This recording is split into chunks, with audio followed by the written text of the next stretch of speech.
Saya bila buat rakaman dekat radio, saya tegur penerbit rancangan agama tu. Saya kata, cik, tolong pasang azan-azan hak duk bang kat radio ni, saya nak dengar.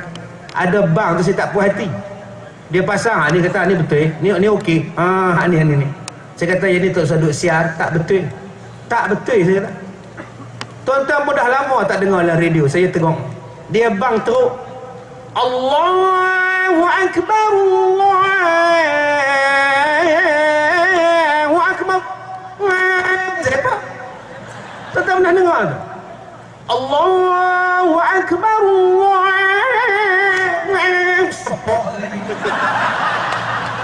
saya dia dengar dalam radio tu. Radio kereta ni nasib baik aku punya. Kalau orang lain punya pecah. Kita nak buat, kena buat elok-elok. Semayang elok-elok, bang elok-elok, baru orang mai. Tok imam kena elok-elok semayang bacaan dia. Orang mai tuan-tuan. Orang terjun tingkat flat tu nak semayang jemaah. Pak saya apa? Bacaan imam sedap.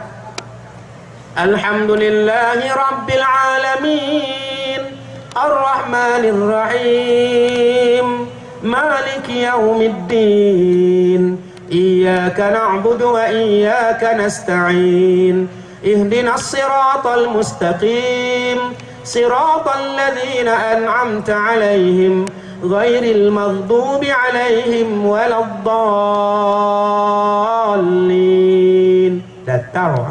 Kalau tuan-tuan azan sedap, datang orang. Sebab jatuh di dalam hati. Hayya 'alas salat. Jatuh. Ni kadang-kadang yang bang Allah. Hayya 'alas salat. Orang bangun subuh, tidur balik. Semua ada. Hayya 'alal falah. Nak main tak main sudah. Memang tak main tuan-tuan. Sebab tu kita kena buat yang terbaik. Nombor 1.